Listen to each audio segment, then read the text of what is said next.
This is going to be an atlatl tutorial.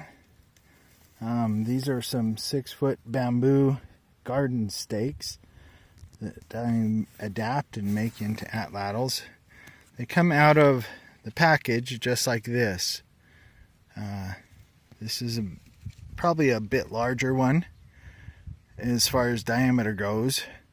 Use that skinny end or the thin end to put in the atlatl spur, and then this thicker end you make into the point. Now, bamboo has a pretty pithy center, so what I do is you can see that hole there,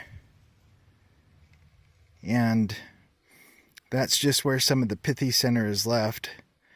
And I'll take a finish nail and put it in there, but before I insert the finish nail, I'll take a drill about the same diameter as a finish nail and drill this out, that pithy center, just about to where the length of the nail, or a little bit shorter. Here's one of those that I've done that to. Let's see if I can get a better background. You can see the nail there. I've glued that in. I use wood glue, but you could use epoxy or super glue. And then what I'm going to do is snip that nail off at the end.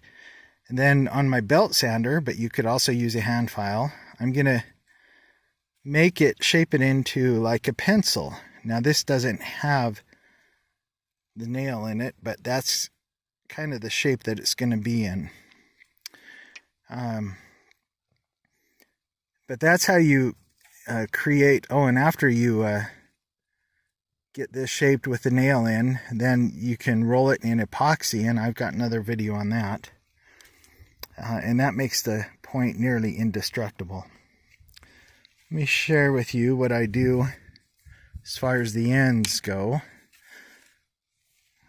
I take a knife and I hollow out just barely that pithy center here.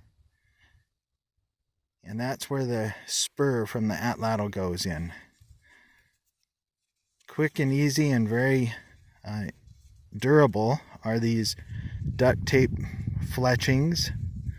They're not really feathers, they're fletchings, and they I just lay a duct tape down, put this over it, and then get another piece of duct tape about the same size, put it down, turn it around and put it down so that the two pieces of duct tape come together. Then I shape it with a knife or a pair of scissors.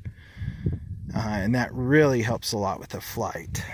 And then before I actually use the atlatl, the dart, I take another piece of duct tape and I wrap it around, because there's a lot of force as this dart leaves the atlatl.